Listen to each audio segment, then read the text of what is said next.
Oi, meu nome é Amanda, sou fonoaudióloga e nesse vídeo eu vou falar um pouco com vocês sobre a afasia. Bom, primeiro de tudo, o que é a afasia? A afasia ela é uma disfunção na linguagem, seja na linguagem receptiva como na linguagem expressiva, ou seja, a pessoa ela tem uma dificuldade para falar ou para se fazer entendido, devido a uma lesão neurológica. Então, ela não nasceu assim, isso foi algo que foi adquirido. Certo. Então, assim, a gente já falou o básico, assim, do que é, né, essa afasia. E agora eu vou falar um pouco sobre o que é a causa da afasia. A causa da afasia é alguma questão neurológica, como eu havia comentado.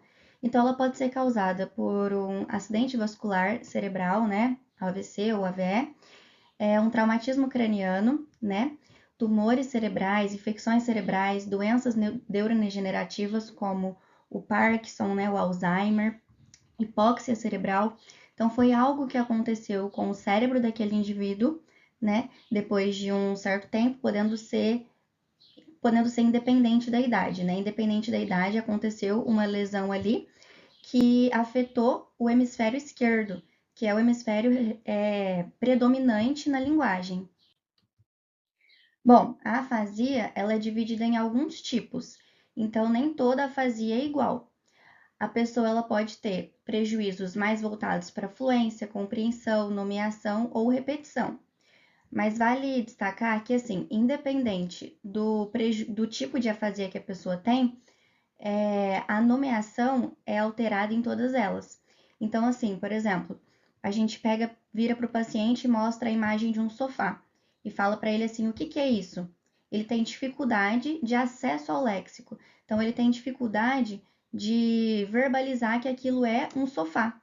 Ele sabe o que é, ele entende o que é, só que na hora de falar ele não consegue. E assim, a nomeação ela está alterada em todos os tipos de afasia, mas como vocês conseguem ver nesse quadro, né, nessa tabela, dá para perceber que nesses tipos de afasia muda alguns aspectos, né, da fluência, da compreensão, a nomeação e a repetição. Como, por exemplo, na afasia de Broca, o discurso, né, ele é não fluente. O que significa? Significa que a pessoa que tem afasia, ela fica com um discurso travado, uma fala travada. Por exemplo, eu tô aqui conversando com vocês e a minha fala tá fluida. Eu tô falando e ligando bem uma palavra na outra, digamos assim. A pessoa afásica, ela não tem um discurso muito fluente. A pessoa afásica do tipo afasia de Broca, né? Que na questão ele tá não fluente, né? Então ela fala travando. Então, por exemplo, ela vai falar assim: vou na escola, por exemplo. Ela fala vou na escola. Não é um discurso que vai fluindo, certo?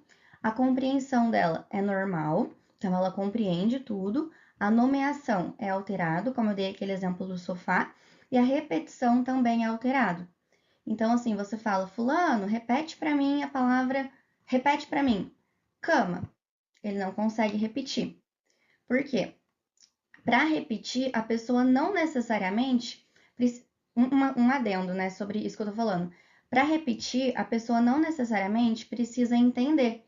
Então, assim, às vezes a pessoa tá repetindo, nesse caso da afasia de Broca que eu citei, a compreensão tá normal. Mas vocês vão ver casos que a compreensão tá alterada, como por exemplo na afasia de Wernicke, e a repetição também tá alterada. O que significa? A pessoa, ela não precisa entender para conseguir repetir.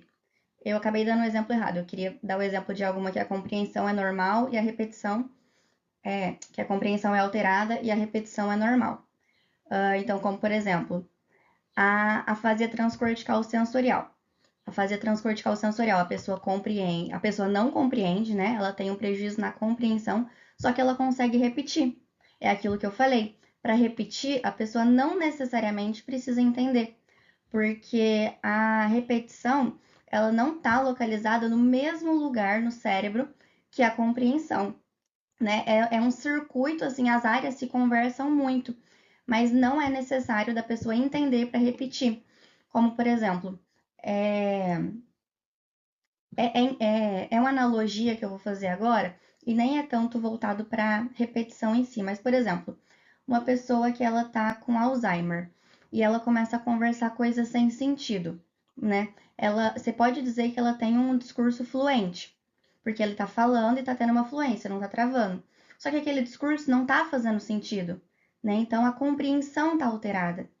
Eu fiz um adendo aqui com a questão do Alzheimer, justamente para vocês conseguirem entender essa questão da fluência. Desculpa, é que às vezes eu vou e volto numa coisa porque eu fico pensando, eu falo, preciso falar sobre isso e não falei naquele outro aspecto. Então, assim, voltando, né, o que eu estava falando anteriormente sobre a questão da repetição. Por isso que na terapia a gente tem que tomar cuidado para não ficar pedindo para o paciente só repetir, sem sentido. Falar assim, repete para mim, boca, repete para mim, bacia. Porque ele pode até estar repetindo boca, mas ele está entendendo que boca é isso daqui? Boca é essa parte do corpo que está localizada na nossa face, que a gente usa para falar, que a gente usa para comer, que a gente usa para mastigar, enfim, que ela tá presente, né? A gente não usa para mastigar, a gente usa o dente, mas enfim, ela tá aqui presente nessas funções, né? Funções de fala, né? De mastigação, enfim. Então, assim, a pessoa ela não necessariamente está entendendo. Como, por exemplo, eu atendo um paciente que ele tem afasia, né? E às vezes você pega e fala alguma coisa para ele, ele vira e fala assim: como? Como? Porque ele entende, ele escutou o que você falou, ele consegue repetir aquilo que você falou, mas não necessariamente ele entendeu aquilo que você falou, por mais que ele repita. Então é sempre importante a gente fazer uso de pistas visuais, muitas vezes fazer uso de gestos para dizer, para mostrar, né, exemplificar através de gestos aquilo que a gente está querendo dizer. Enfim, agora, voltando um pouco para o que eu estava comentando dos tipos de afasia, voltando, a afasia de Broca, ela tem um discurso não fluente. Então, recapitulando, aquele discurso não fluente é aquele que a pessoa fica travando para falar, a compreensão é normal, nomeação alterado e repetição alterado. Você pede para ela repetir, ela não consegue repetir. Afasia de Wernicke, o discurso é fluente, então a pessoa fala de tudo, assim, só que a compreensão é alterada. É, por exemplo, aquele caso que eu citei do Alzheimer, que tá falando, tá tendo um discurso fluente, mas não tá fazendo sentido, certo? A nomeação é alterada, então pede para nomear, ela não consegue nomear, e a repetição também é alterada. Fala, fulano, repete aqui para mim, e ela não consegue repetir. A afasia global, ela tem a fluência, o discurso é não fluente, a compreensão é normal, nomeação alterado e repetição também alterado. Então, aí sem alteração é somente a compreensão. Ela entende tudo o que está acontecendo, mas ela tem aquela fala truncada, não nomeia e não repete. A afasia de condução, ela tem um discurso fluente, tem uma compreensão normal, só que a nomeação é alterada e a repetição também é alterada. A afasia anômica, como o próprio nome já diz, né? Anômica, ela só na questão de nomeação que não tem. De resto, tá normal. Então, tá fluente o discurso, compreensão normal e repetição normal. Só a questão da nomeação que não tá normal. Transcortical motora, discurso não fluente, compreensão normal, nomeação alterado e repetição normal. Transcortical sensorial, discurso fluente, compreensão alterado, nomeação alterado e repetição normal. Só um adendo que eu queria fazer é o seguinte, às vezes quando a gente vai falar que uma compreensão ela é alterada ou é normal, a gente tem que se valer de algumas questões. Porque é o seguinte, não é porque o paciente compreende a maioria das coisas que ele tem uma compreensão normal, que eu posso dizer que ela é normal. Ele compreender a maioria das coisas não significa que ele compreende todas as coisas. Então, assim, muitas vezes a gente se deixa enganar e fala, essa compreensão tá normal. Só que, peraí, ela tá realmente normal ou ela eu estou considerando ela normal, né? Então, assim, faz mais sentido a gente enxergar que tem um pinguinho de alteração naquela compreensão e trabalhar na terapia essa compreensão do que chamar de normal e ignorar que tem um pouco de defasagem e deixar passar estratégias e exercícios que visem estimular essa questão da compreensão. Então, quando a gente vai dizer a compreensão está normal, a compreensão está alterada, a gente tem que tomar muito cuidado para não cair naquela de, considerando que ele teve uma lesão considerável, até que ele está compreendendo bem. Mas não é até que ele está compreendendo bem. Ou ele compreende ou ele não compreende. Independentemente de ser pouco ou muito a compreensão. Tá tendo algum prejuízo? Vou chamar de alterado e vou trabalhar, né? Até porque se eu não trabalhar essa questão da compreensão, isso pode me atrasar quanto à questão de linguagem expressiva. Por exemplo, eu tô com uma compreensão um pouquinho alterada, mas eu tô ignorando porque majoritariamente ela tá boa, certo? Então, eu vou fazer atividades mais voltadas para a linguagem expressiva e talvez o paciente não vá tão bem nessas atividades porque eu não dei a atenção necessária para a questão da compreensão. Pode ser que ele não esteja entendendo tão bem o que eu estou propondo para ele, né, de tarefa expressiva. Então, por fim, né, a afasia transcortical mista, que tem um discurso não fluente, uma compreensão alterada e uma nomeação alterada, seguida de uma repetição normal. Bom, aqui eu gostaria de falar um pouco sobre os domínios da linguagem, né, os domínios linguísticos.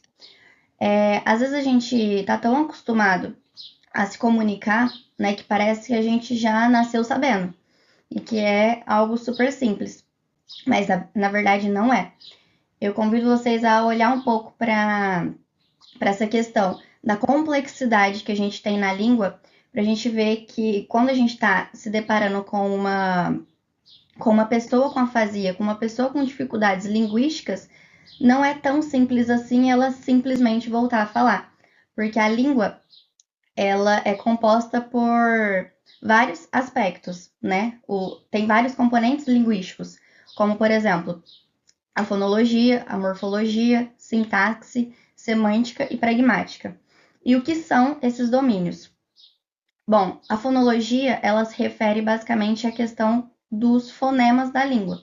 Então, cada som da língua, no caso, né? Fonema é isso do som. Então, a gente tem o fonema do que é o M, né? Do M. A gente tem também, e assim segue para todos os sons que a gente tem na língua.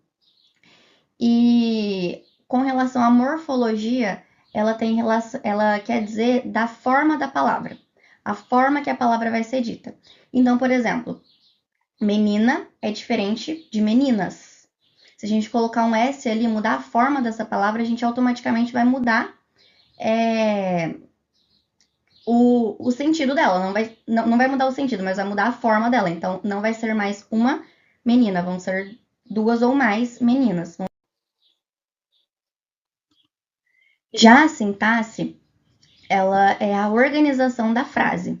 Então, essa organização da frase seguindo as regras gramaticais que a gente tem na língua. Por exemplo, a gente fala, a menina correu. A gente não fala, menina a correu. Então, tem que ter uma ordem.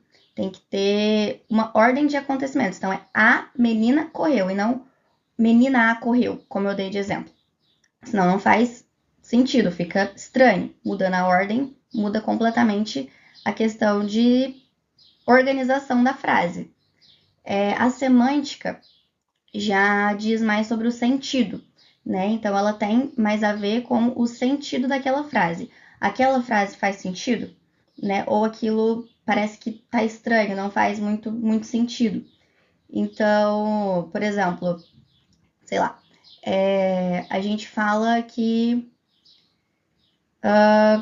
choveu canivete, vamos supor. Literalmente choveu canivete. Tudo bem que nesse exemplo que eu dei é uma metáfora, só que ele leva a gente a olhar no sentido da frase, né? Então a semântica é tudo aquilo que faz a gente olhar para o sentido. Tá fazendo sentido? Não tá fazendo sentido? Enfim. E a pragmática, ela diz respeito ao uso social da língua, né? Então, é você conseguir estabelecer formas sociais de se comunicar. Então, por exemplo, eu quero que. Eu vou dar um exemplo de uma criança. Uma criança, ela quer brincar com outra criança. Ela pode simplesmente chegar na criança, empurrar a criança e sair correndo, que a criança vai correr atrás dela e entender que é um eu quero brincar de pega-pega, vem brincar comigo. A criança não vai entender, a outra criança, no caso, né? Então, assim, ela não tá tendo uma boa pragmática, que é essa questão social, de virar para a criança: oi, meu nome é Fulano, você quer brincar de pega-pega comigo? Não tá tendo isso. Então, não tá tendo tanto, se valendo tanto dessa questão social, não tá conseguindo usar bem, não tá fazendo um bom uso social da língua. A linguagem também, ela precisa que hajam os domínios cognitivos, como atenção, memória, as funções executivas, percepção auditiva e visual, né? Isso eu não vou entrar muito a fundo, mas são os pilares para que a gente consiga estabelecer uma boa comunicação, né? É importante essa questão, como eu já citei, da gente ter uma boa atenção, né, uma boa memória, enfim, e as funções executivas mesmo, de foco, etc. Também é necessário outros aspectos para que a linguagem ocorra de forma eficaz, né, como a motricidade orofacial, aspectos sociais e emocionais, o ambiente linguístico também é um fator considerável, e o sistema nervoso central também tem que estar íntegro para que haja comunicação, uma comunicação funcional, que o falante se faça entendido pelo ouvinte. Na imagem desse cérebro aí, eu quis colocar para ficar mais fácil de visualizar o que está acontecendo no cérebro quando a gente fala, quando a gente está ouvindo algo, né, e depois vai se comunicar com a pessoa, ouvindo a fala dela e vai se comunicar, e também quando a gente está lendo, né, porque até durante a leitura a gente precisa que os domínios linguísticos estejam todos íntegros, né, principalmente a nível do sistema nervoso central, para que a gente consiga compreender o texto lido e, enfim. Então, assim, por exemplo, quando a gente está lendo, a gente vai precisar, né, do córtex visual primário. Então, olhou para o papel, olhou para aquilo que tá escrito, né? Então, vai ativar essa área no córtex. E quando a gente está ouvindo, vai ativar ali o córtex auditivo. Eu não sei se está aparecendo o cursor, mas, enfim. Vai ativar ali o córtex auditivo. Essa área de Wernicke que está aí é aquela que a gente estava comentando das afasias. Ela é mais voltada para a questão da compreensão. Então, quando essa região aí de Wernicke sofre alguma lesão, seja por um traumatismo craniano, seja pelo AVC, enfim, a pessoa vai ter um prejuízo maior na compreensão, que fica localizado nessa região aí, representada pela cor vermelho. Ali onde está a área de Broca, em verde, também, vocês devem lembrar daquela tabelinha que eu coloquei, né, da afasia de Broca. Ela é mais voltada para a questão expressiva. Então, quando ali tá alterado, provavelmente vai ter uma dificuldade maior na expressão do que na compreensão, se Wernicke estiver íntegro.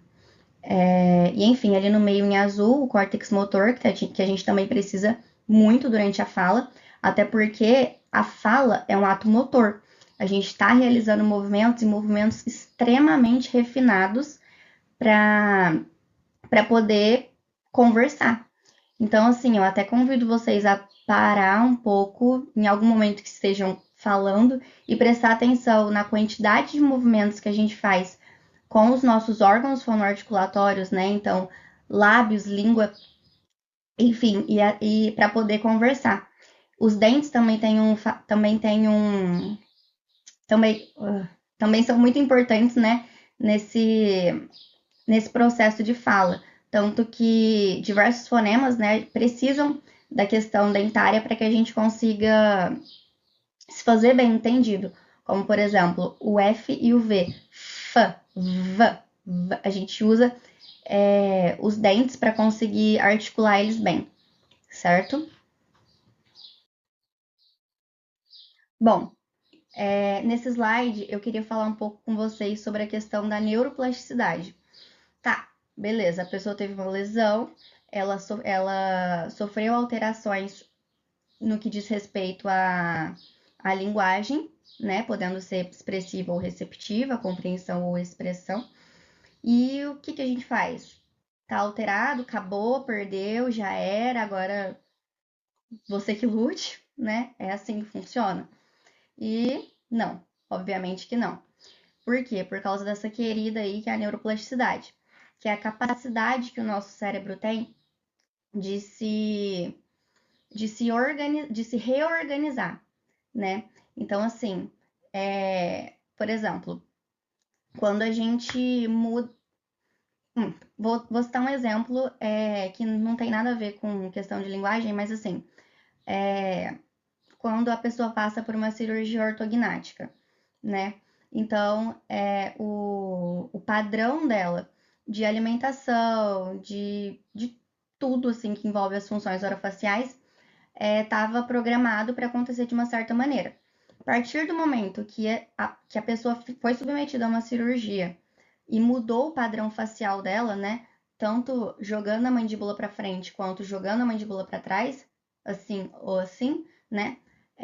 Após a cirurgia ortognática, o cérebro desse indivíduo vai precisar se reorganizar para poder se acostumar novamente com. Para poder se. Novamente, não, né? Porque é novo isso. Para poder se acostumar com esse novo. Para criar novos engramas, certo? Então, assim, tem que haver uma reorganização neural. E isso vale para tudo. Isso vale para tudo. Isso vale que nem eu dei o exemplo da cirurgia ortognática, como questões de trauma cerebral, enfim. O cérebro ele vai tentando sempre se adaptar e sempre criar novas conexões para poder recuperar aquela função que foi perdida, ou então só conseguir se reorganizar com a nova estrutura que está ali, vamos supor. Enfim, e eu acredito na terapia justamente porque eu acredito nessa neuroplasticidade. Eu acredito muito nessa capacidade do cérebro de se reorganizar, de se adaptar às mudanças que foram impostas, com a pessoa querendo ou não, como no caso de uma cirurgia que foi programada ou de um acidente que não tinha como a pessoa prever que ia acontecer, né? E por conta disso aconteceu alguma lesão, enfim. E enfim, também por conta, a neuroplasticidade também promove um fortalecimento de conexões, né? Dessas áreas subjacentes que vão ter que começar a atuar devido à área que antes estava acostumada com exercer aquela atividade, não poder mais, né, por, por conta da lesão mesmo. E enfim, o cérebro vai se valer de estratégias para poder recobrar aquilo que foi perdido. E na terapia não vai ser diferente. A gente também vai ter que fazer uso de diversas estratégias para conseguir fazer com que o paciente compreenda bem a proposta, com que o paciente realize os exercícios conforme a gente está determinando.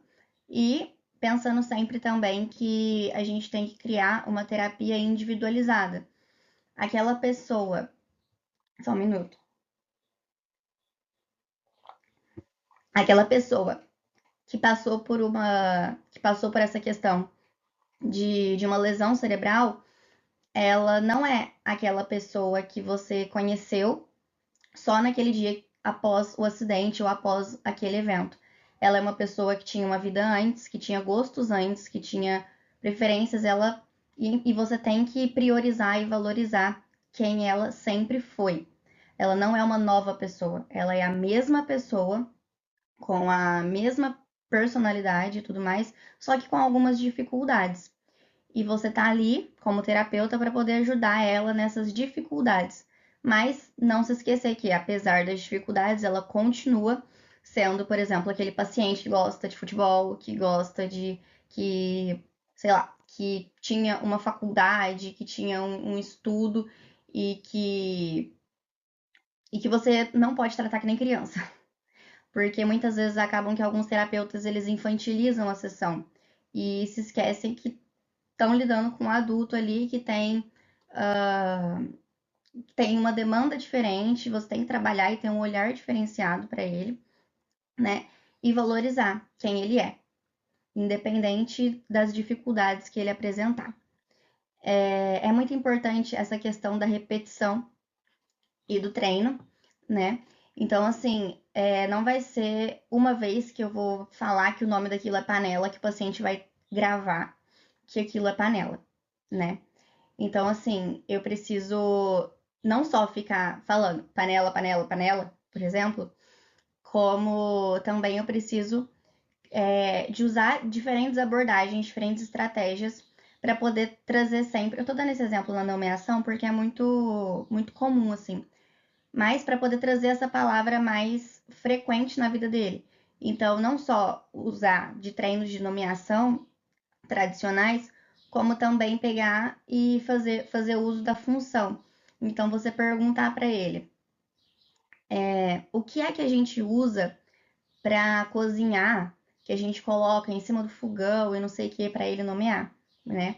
Enfim, mas também usar de estratégias práticas, como por exemplo, chamá-lo à cozinha para cozinhar junto e vocês irem montando algum prato juntos. Ah, vamos fazer um brigadeiro, vamos fazer um não sei o quê, e trazer isso mais para um prático. Sair um pouco daquela terapia de mesa, né? E também começar a fazer coisas que tornem essa terapia mais interessante para ele.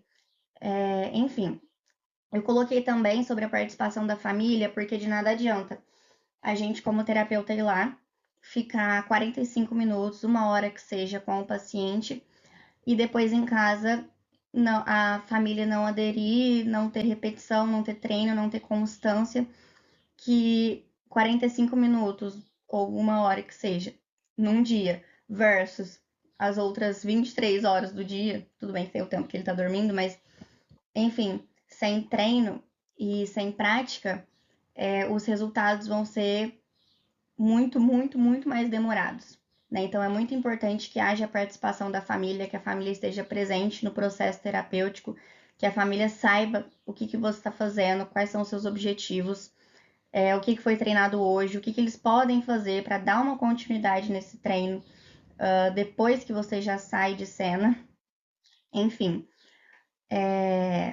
e outra coisa que é importante é a gente olhar para aquilo que o paciente já é capaz de fazer. Porque muitas vezes nós, como terapeutas, a gente fica olhando muito porque o paciente não consegue mais fazer. Ah, ele não tem capacidade de fazer isso ainda, não tem capacidade de fazer aquilo, nem aquilo, nem aquilo outro. Tá, mas e quanto às coisas que ele já é capaz de fazer?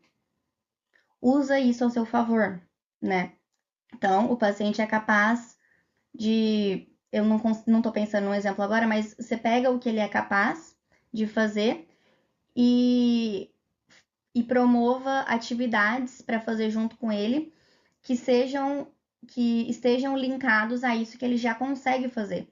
Porque senão fica uma terapia muito frustrante. Fica uma terapia que você pega e fala, é cansativo pro paciente, porque ele vê que não tá conseguindo, perde a motivação.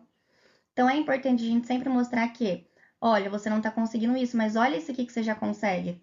Porque daí ele vai se motivar naquilo que ele está conseguindo e de repente você joga ali um desafio. E ele vai ver que é um desafio, só um desafio. E não só enchê-lo de desafios e coisas que ele vai só se frustrar porque não tá conseguindo. Então, assim, vamos olhar para aquilo que o paciente já é capaz de fazer. Vamos organizar uma terapia que é mais focada na funcionalidade e nos desejos dos pacientes. Então, assim, o paciente, ele gostava muito de jogar bola, gostava muito de jogar bola, de assistir futebol, do que seja. Então vamos focar nas palavras do futebol. Vamos ensinar ele de volta as palavras do futebol, o que é pênalti, vamos ensinar para ele, tipo, a prorrogação, e enfim, o nome dos times, coisas que despertam o interesse dele, né? Então você vai estudar o seu paciente, o que ele gosta, o que ele não gosta, o que ele quer, qual que é o objetivo, e fazer uma terapia com uma terapia mais abrangente, que não seja só uma atividade repetitiva, mas uma atividade que o objetivo dela se repete, mas ela em si não repete, né? Então, assim, o meu objetivo é fazer ele compreender, porque ele tem um prejuízo na compreensão. Eu vou sempre fazer a mesma atividade de compreensão? Não. Eu vou sempre ter o objetivo de compreensão, mas eu vou estar sempre fazendo atividades diferentes, de formas diferentes, de métodos diferentes, para conseguir esse mesmo objetivo, certo? Eu falo muito, aí minha boca vai secando, enfim. É, eu acho que esse vídeo vai ser difícil as pessoas colocar no 2x. Se colocar vai ficar muito engraçado. Mas enfim, essa imagem aí que eu coloquei são alguns exemplos de coisas que eu faço na terapia com esse meu paciente com afasia. Então, assim, aquela imagem ali que tem várias boquinhas fazendo gestos diferentes é do método multigestos. Eu uso muito do multigestos na sessão com o meu paciente. Atualmente, eu estou usando menos, porque antes antes eu vou contextualizar um pouco sobre o que é esse método, porque senão fica muito solto a minha explicação. Então, basicamente, cada som, cada fonema, né, que nem eu havia dito anteriormente, cada fonema a gente faz de um jeito com a boca. Cada um é de um jeito. Então, por exemplo,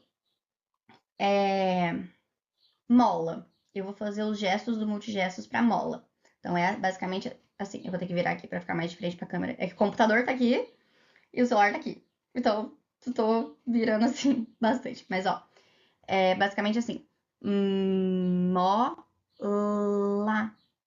Então, como podem ver, para cada som tem um gesto diferente. Assim seria o M. O O, a gente faz literalmente um O, então mó. Essa questão do L, né, não tem nada a ver com viés político. É mais voltado porque assim, a gente quer mostrar para a pessoa que a mandíbula fica parada, né? Então a mandíbula fica parada e a língua vai lá para cima. Então, mandíbula parada, estabilizada e a língua lá no alto. Então, é a língua que levanta e não a mandíbula como um todo. Porque senão acaba que tem pessoas que fazem o L não assim, lá, mas fazem tipo lá, lá, levanta a mandíbula junto. E, por exemplo, no caso desse fonema, mandíbula estabilizada, somente a língua levanta. Lá. E o A, você coloca o dedo aqui, abre a boca, A, né? Vou fazer as vogais para vocês darem uma olhada. Então é basicamente A, E, I, O, U. Então, assim, essas são as vogais, tem outros gestos, né, dos outros fonemas, mas eu não vou fazer aqui porque não é o objetivo.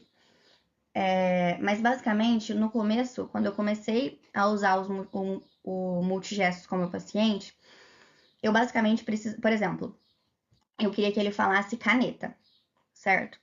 Então eu tinha que fazer o gesto do can, do a, do n, do e e do t e do a. Eu tinha que fazer os gestos de todos os fonemas. Hoje em dia, se eu faço assim para ele, fulano, e ele tá tentando lembrar de caneta, ele já fala caneta, sem eu precisar de fazer todos os gestos. No início, eu precisava fazer todos os gestos de todos os fonemas. Agora não mais, porque ele já conseguiu fazer novos engramas para entender e conseguir ter um acesso facilitado ao léxico. Então, por exemplo, antes eu fazia assim, caneta. Agora eu só faço e ele fala caneta. Ou às vezes eu nem faço uso disso daqui. Eu só fico quieta, espero, e quando ele conseguir acessar o léxico, ele fala sozinho, sem a necessidade de eu fazer algum gesto que facilite para que ele encontre a palavra que está procurando, certo? Bom, então, isso que eu falei agora é um pouquinho do multigestos, né? Que é aquelas boquinhas que estão ali em cima na imagem. Aquela imagem, logo abaixo das boquinhas, vocês vão ver uma menina bebendo água, uma mulher, né, bebendo água, e outras ações, como ali na esquerda, o pintor, a pessoa no supermercado, e enfim. Por que eu uso isso? São vários cards, na verdade, com várias ações diferentes. Então, por exemplo, eu uso, na verdade, essas imagens de diferentes formas, diferentes, né? Porque, como eu disse, a gente não pode fazer nada metódico. Então, por exemplo, uma das coisas que eu falo assim: o que está acontecendo nessa imagem? E ele tem que falar a frase inteira. Ela está bebendo água. Isso é uma coisa que ele já consegue fazer atualmente. No começo era muito difícil, mas agora já é uma possibilidade. Outra coisa que eu uso, associando a escrita. Então, por exemplo, essa mesma imagem da pessoa bebendo água. E aí tá escrito no papel: bebendo água, chupando sorvete. Aí ele tem que apontar para mim. O que ela tá fazendo? Bebendo água, chupando sorvete. Na afasia, pode acontecer muitas vezes do paciente ter dificuldade com leitura escrita. Então, associar a leitura escrita na terapia também é algo muito importante, que vai ajudar muito no desenvolvimento dessa linguagem escrita, né? Da questão grafêmica. Só mais um gole d'água que eu. Nossa Senhora, tô falando muito. Tá, ainda bem que tá gravado, dá pra diminuir a velocidade da minha voz aí, colocar no 0,25 se precisar. Enfim, bom, então é uma das formas que eu trabalho. Essas letras aí, elas são letras em MDF, então eu também uso para trabalhar a questão escrita, né? Ali aquele caderninho também dá para associar a questão escrita. Então, por exemplo, tá escrito panela, ele tem que apontar para a panela. Ele vai ler, ali é fio dental, tem que apontar para o fio dental. Ele já consegue fazer isso, no caso desse meu paciente. Mas tem pacientes que não conseguem. Então, você tem que trabalhar essa questão de leitura, interpretação do texto lido, né? No caso de um texto, mas aí de uma palavra, né? Interpretação da palavra que foi lida, o que que é, e a associação com a imagem correspondente. Ali do lado, na direita desse caderninho, outra coisa, nesse livrinho tem não só essas atividades aí, né? Mas tem outras tarefas também. Tem texto para leitura e interpretação, que é sem figura, só um texto simples para poder trabalhar essa questão da interpretação, entre outras coisas. Ali na direita tem um caderno, certo? Esse caderno é o que eu mais uso. Eu uso muito esse caderno, que é basicamente para colocar atividades para serem feitas comigo lá.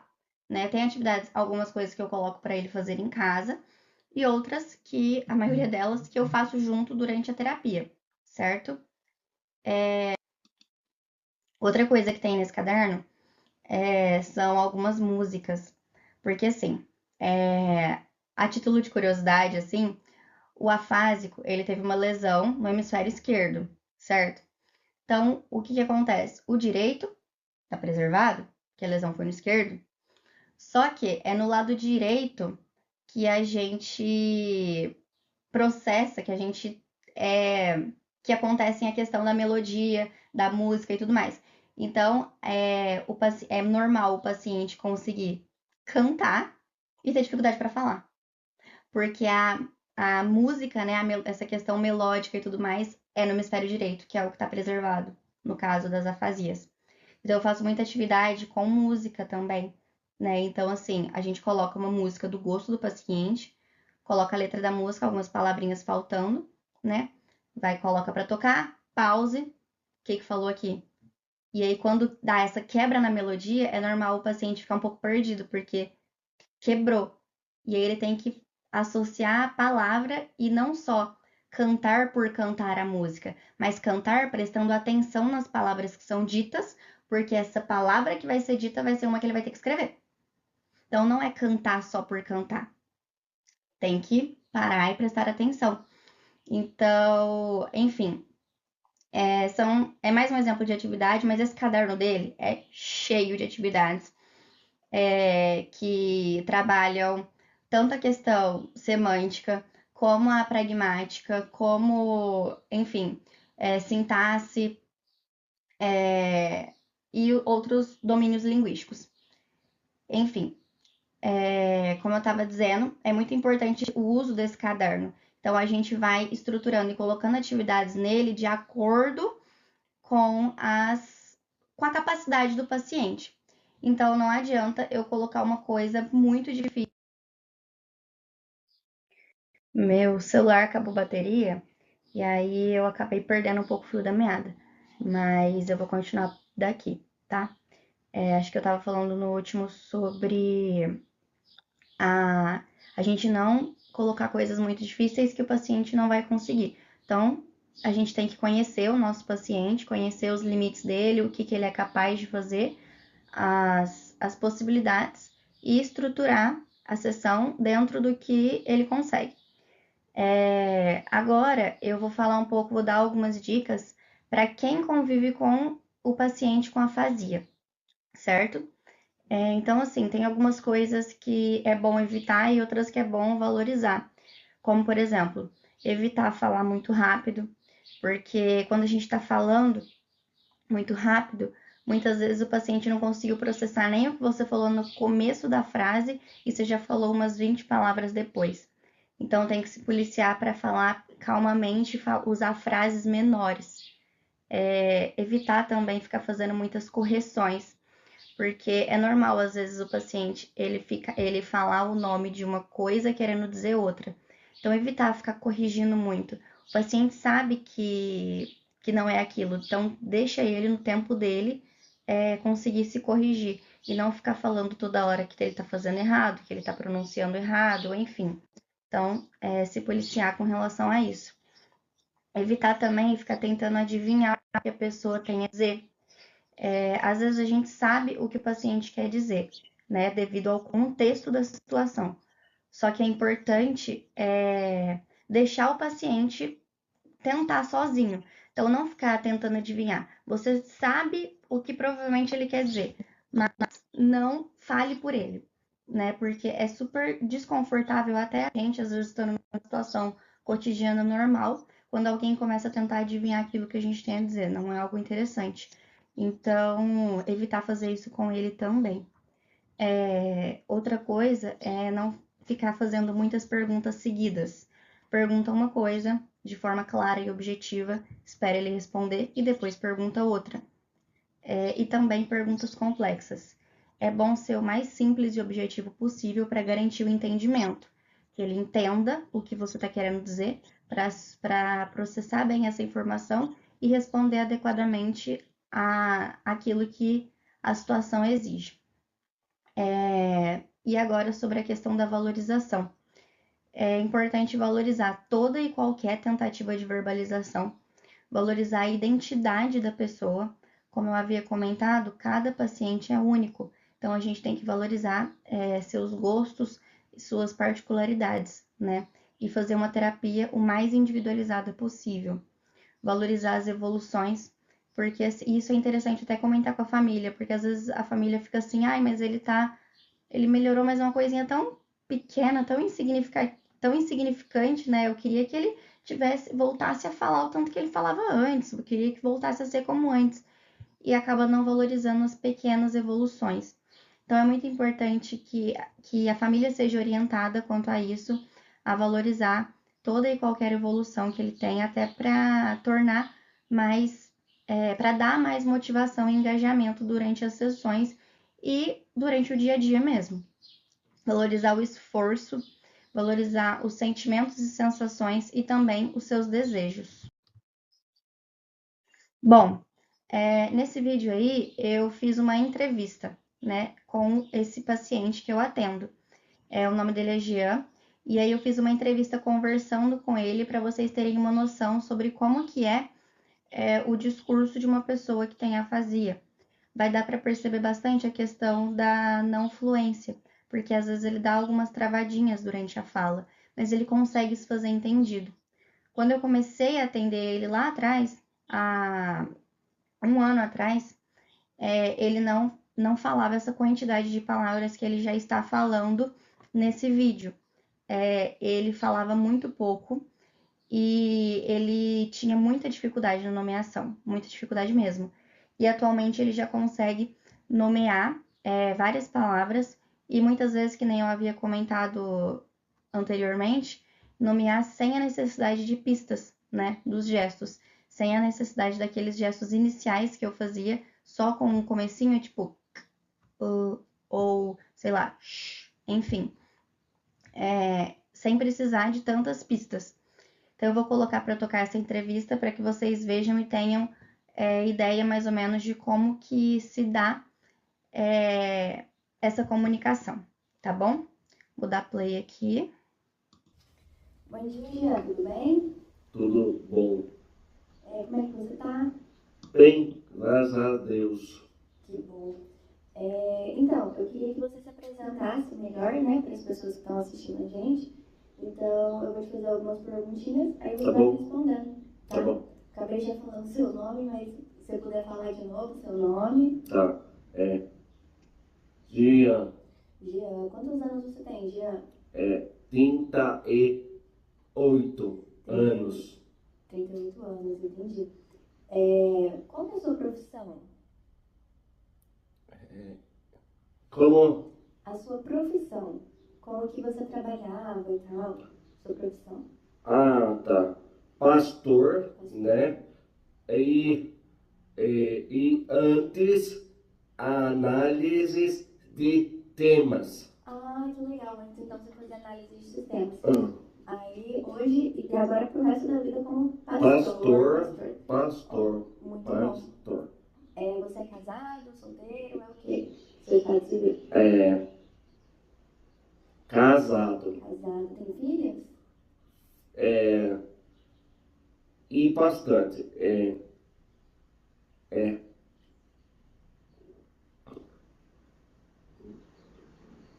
5 anos.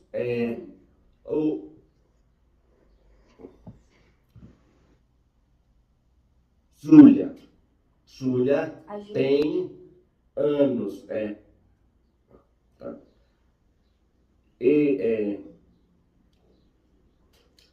Anos, né? 5 anos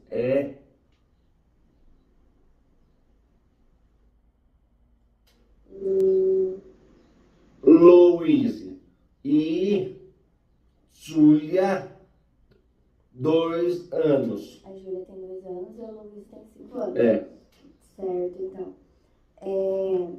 Então, Jean, e como você está se sentindo hoje? Tá com alguma dor ou não? Tá bem? Isso. Cabeça, ombro, perna, tudo. Tudo desse lado? De lado. Do lado direito? Outra, não. Mas dói. Certo, então você tem bastante dores voltadas mais pro lado direito. Bastante. Entendi. E para você, qual que é a sua maior dificuldade? É entender o que... Só uma observação, ele comentou sobre ele ter mais dores do lado direito. A lesão dele foi no hemisfério esquerdo do cérebro. Então, por isso que a região afetada dele, né, é mais pro lado direito, porque o cérebro, ele cruza. Então, assim, o lado direito é responsável pelas funções do lado esquerdo e assim vice-versa. Então, como a lesão dele foi no esquerdo, o lado direito dele é comprometido, até mesmo a questão da visão. A visão, ele não enxerga bem do olho direito, né? E que nem ele comentou, questão de dores e até mesmo mobilidade. A mobilidade dele do lado direito, ela é comprometida. As pessoas falam ou é falar? Falar. Então, falar para você é mais difícil. Isso. Porque palavras, porque como tá e dói. Entendi. E dói quando você está tentando se lembrar de alguma coisa que você não consegue. Você Isso. sabe, mas mais conversar mais menos, né? Isso mais Deus faz. E o que você faz quando você não consegue se lembrar de alguma palavra?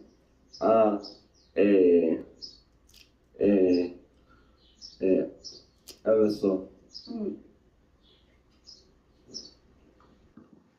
Eu vou só antecipar isso que ele vai comentar agora. Eu não falei anteriormente, era para eu ter falado quando eu estava falando das terapias que eu faço nele, eu acabei esquecendo.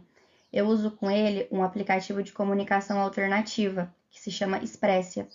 Então, nesse aplicativo, a gente coloca lá o nome de alguns itens, né, separados por categorias, para que, por exemplo, quando ele esteja tentando se lembrar de alguma palavra, por exemplo, sofá. Ele sabe que o sofá está na sala, então ele abre a pasta cômodos da casa, a pasta casa, quer dizer, a pasta sala, e lá dentro tá o sofá. E aí ele clica e tá sofá. Na voz dele, inclusive, a imagem do sofá, a escrita sofá e o sofá falado na voz dele. Eu fiz isso personalizado, então assim, tá tudo na voz dele, a gente foi separando por categorias de acordo com as necessidades dele, tanto do dia a dia, né, quanto palavras que ele me falava, olha, essa palavra aqui, coloca lá no aplicativo para eu lembrar, enfim. Então, até isso foi bem individualizado.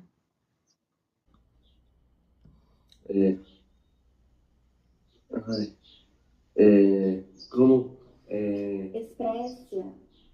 expressa. Você abre o aplicativo Expressia. Isso. Entendi. E como que funciona o aplicativo Expressia? Por exemplo, sapato. Tem a sua voz. Tenho. Entendi. Coloca de Meia, novo, então. não. Sapato. Muito legal.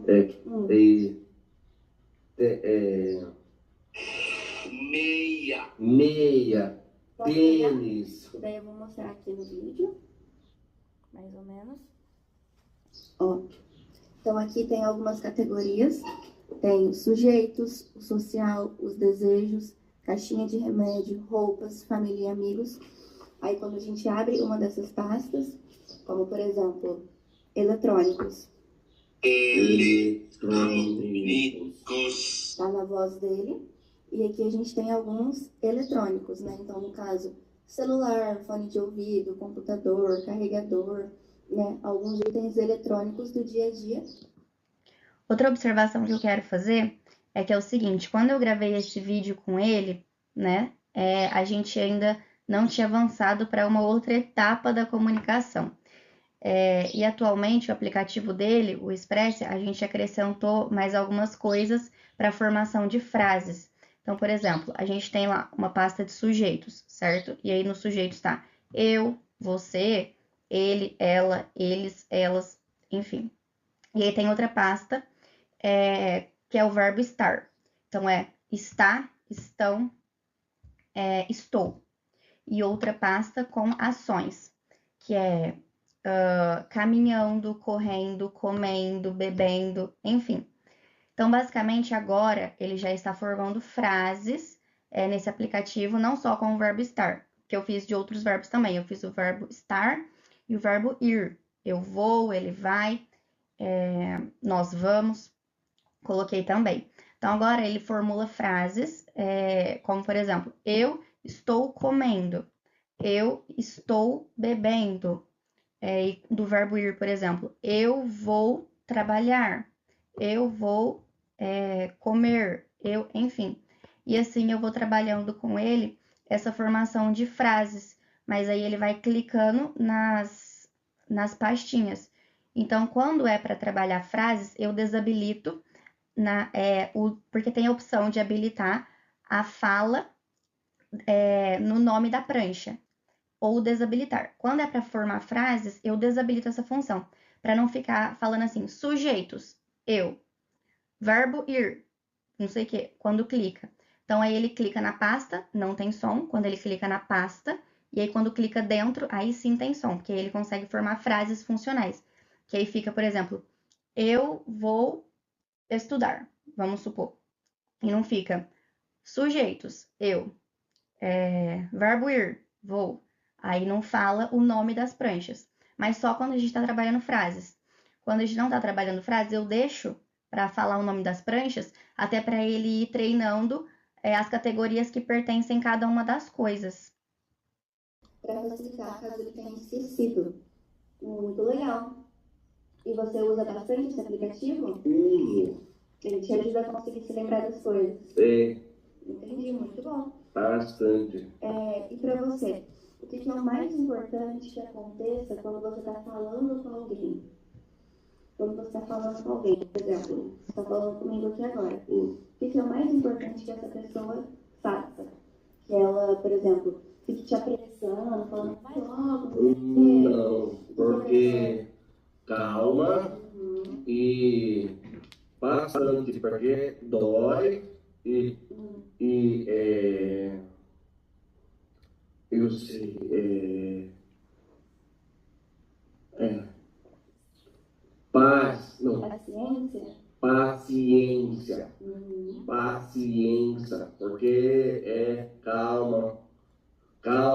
Então é importante que a pessoa tenha calma e paciência. Bastante. E não fique te apressando para falar, né? Não. Entendi. E você? Você também tem que ter calma para a pessoa conseguir te entender. Né? Então, assim, uma via de mão dupla. A pessoa tem que ter paciência para te ouvir e você tem que ter paciência para poder conseguir falar o seu tempo. Muito interessante, é uma dica muito importante. Né? E, assim, agora eu queria que você me falasse um pouco o que você está achando até agora, assim, da entrevista, né? Da nossa comunicação aqui, como está sendo, se está te dando dor de cabeça, não, como está sendo? A gente está conversando agora. Eu falei nas dicas para a gente não ficar falando muito e ser mais claro e objetivo. Só que nesse momento do vídeo, vocês podem ver que eu me empolguei e comecei a não ser tão objetiva. Ele ia me responder, só que eu comecei a dar muito detalhe e aí ele ficou confuso e falou: como? Mas se eu tivesse parado antes, ele já ia ter me respondido aquilo e aí eu podia seguir com a linha de raciocínio. Então aí eu cometo um erro. Então é interessante até reparar essa questão desse erro que eu cometo, porque é normal, a gente erra tentando acertar. Então, como eu falei, ser o mais objetivo possível. Aí eu não fui e olha o que aconteceu. Ele ia me responder, travou e ficou sem entender porque eu falei demais. Isso tá te dando dor de cabeça ou tá sendo, como que tá sendo falar pra você agora? Dói. Dói de todo jeito, assim, né? Tudo. Tudo. Mas bom porque dói, mas consigo falar. E antes, você conseguia falar? Não. Não conseguia. Nada. Homem e não. Homem e não sei. Mas homem e só. Mas então antes você só conseguia falar duas palavras. E agora você já consegue se lembrar de diversas palavras. Consigo. Entendi. E você sente que essa melhora foi gradual? Foi melhorando de pouquinho em pouquinho? Pouquinho, mais bom. Pouquinho, mais consegui. Então Então você foi melhorando aos poucos. E você tem treinado em casa também? Todo dia. Atividades? Tudo. Palavras, As próprias palavras que tem no aplicativo, você treina pra... João, por exemplo, João, Marcos, janeiro, fevereiro, março, abril, palavras. Então você treina essas palavras, por exemplo, no mês do ano, o nome de pessoas da sua família, Isso, do ano e isso. tal. Enfim, então dá pra você ir treinando. Tá. E assim, quando você... É bom ter um aplicativo para quando você não consegue se lembrar de algo, você consegue achar. Mas é melhor ainda se você já consegue se lembrar sem ele. Né? Bastante, Mas mas tem várias palavrinhas então que você já consegue se lembrar sem precisar do aplicativo. sim. Muito bom. Muito bom, Jean. Você tem alguma coisa a mais para poder estar falando com a gente? Você é pastor, então se tiver alguma coisa para falar com relação à sua religião, à sua crença, né, em Deus.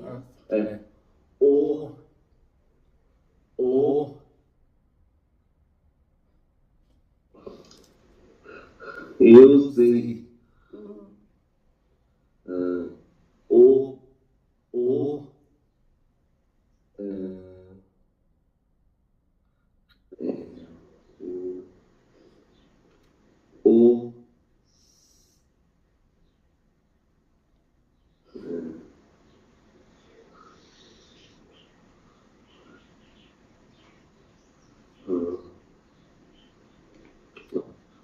Ele está abrindo agora a Bíblia dele no celular para olhar o que ele está querendo nos dizer. O Senhor é meu pastor e nada vai constar. Nada me faltará. Nada me faltará. Muito lindo, Jean, muito lindo essa passagem. Vamos ficar aqui. Você abriu. Ó, ele abriu a Bíblia, daí no caso ele procurou, né? Onde estava a passagem, no caso o Salmo de Davi. O Senhor é meu pastor e nada me faltará.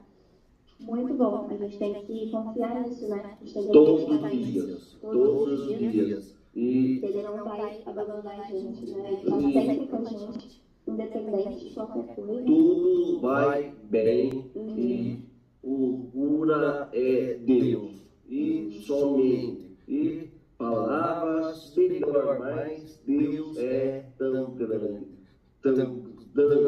Quero morar no céu.